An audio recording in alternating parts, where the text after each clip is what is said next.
మంత్రి అచ్చెన్నాయుడు మాట్లాడుతున్నారు. లైవ్ చూద్దాం. వివేకానంద రెడ్డి హత్య జగమరిగిన సత్యం. చిన్న పిల్లవాడు గాఢ నిద్రలో ఉండి ఒక్కసారి లేపి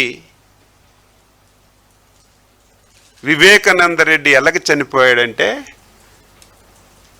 జగన్మోహన్ రెడ్డి ప్రమేయంతో గొడ్డలతో నరికి నరికి క్రూరంగా చంపారని ప్రతి ఒక్కరూ చెప్తారు.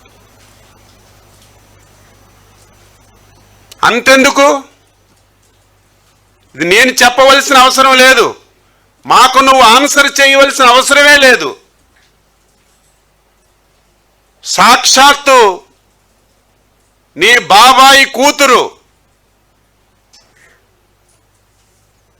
7-10 సంవత్సరాల నుంచి వాళ్ళ తండ్రి ఆత్మకు శాంతి కలగాలని, మా తండ్రి హత్యలో జగన్మోహన్ రెడ్డి ప్రమేయము ఉంది ఉంది ఉంది అని కాలికి బలపం కట్టుకొని ఊరు వాడ దేశం మొత్తం తిరిగి చెప్తుంటే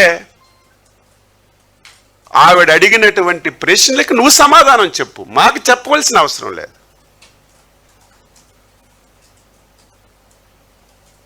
కనీసం మేము అడిగిన దానికైనా ఇన్ని రోజులైంది, ఒక్క రోజైనా సరే నువ్వు సమాధానం చెప్పకుండా దీన్ని కూడా నువ్వు చంద్రబాబు నాయుడు గారి ప్రమేయం ఉంది, గొడ్డల పార్టీ ఎందుకు గింజుకుంటున్నావు?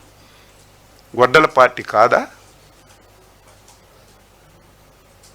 సొంత బాబాయిని అధికారం గురించి నేను ప్రతిసారి చెప్తున్నాను, ముఖ్యమంత్రి పదవి గురించి అధికారం గురించి తండ్రిని వదలడు, బాబాయిని వదలడు, తల్లిని వదలడు, చెల్లిని వదలడు, చివరికి నీకు ఈ స్థాయికి తీసుకొచ్చినటువంటి కార్యకర్తలను కూడా ఊచకోత కోసి అధికారాలను రావడానికి ప్రయత్నం చేస్తావు తప్ప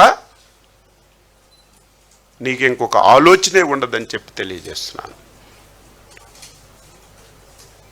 దీనికి ఆన్సర్ చేయి.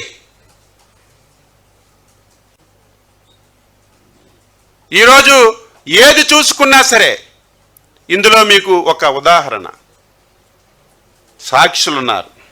ఎంతమంది ఉన్నారు? వివేకానంద రెడ్డి హత్యలో ఉన్నటువంటి సాక్షులను ఒకసారి తీసుకుంటే ఒక్కొక్కరిని ఏ విధంగా హతమార్చారో మీ అందరికి కూడా తెలుసు.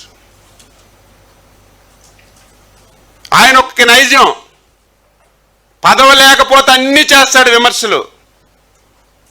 5 సంవత్సరాలు ఏం పీకావు నువ్వు? అపోజిషన్లో ఉన్నప్పుడు నీ తండ్రి హత్య మీద మాట్లాడావు, నీ బాబాయ్ హత్య మీద మాట్లాడావు. నాకు విశాఖపట్నం ఎయిర్పోర్ట్లో కోడి కత్తితో పొడిచారు, చంపడానికి ప్రయత్నం చేశారని సింపతి చేశావు, గులకరాయితో కొట్టించుకున్నావు. ఒక్క రోజైనా సరే నువ్వు ఈ విషయాల మీద మాట్లాడి ఏవైనా సరే చర్యలు తీసుకున్నావని అడుగుతున్నాను. అధికారం లేనప్పుడు మాట్లాడడం, అధికారం వచ్చిన తర్వాత కనీసం దాని గురించి మాట్లాడకపోవడం ఆయన యొక్క నైజం అని చెప్పి తెలియజేస్తున్నాను. ఇష్టానుసారంగా మాట్లాడుతున్నాడు. వంగవీటి రంగా గారిని చంపిన దాంట్లో చంద్రబాబు నాయుడు ఉన్నాడని నేను అడుగుతున్నాను.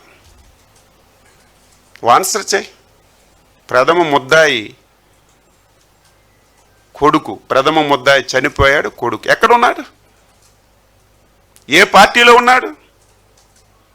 ప్రతిరోజు నువ్వు వారంకి ఒకసారి బెంగళూరు వెళ్ళి వస్తున్నప్పుడు నీకు దిగబెట్టడానికి, ఆహ్వానించడానికి ఎవరు ప్రధానంగా వస్తున్నారు? ఆన్సర్.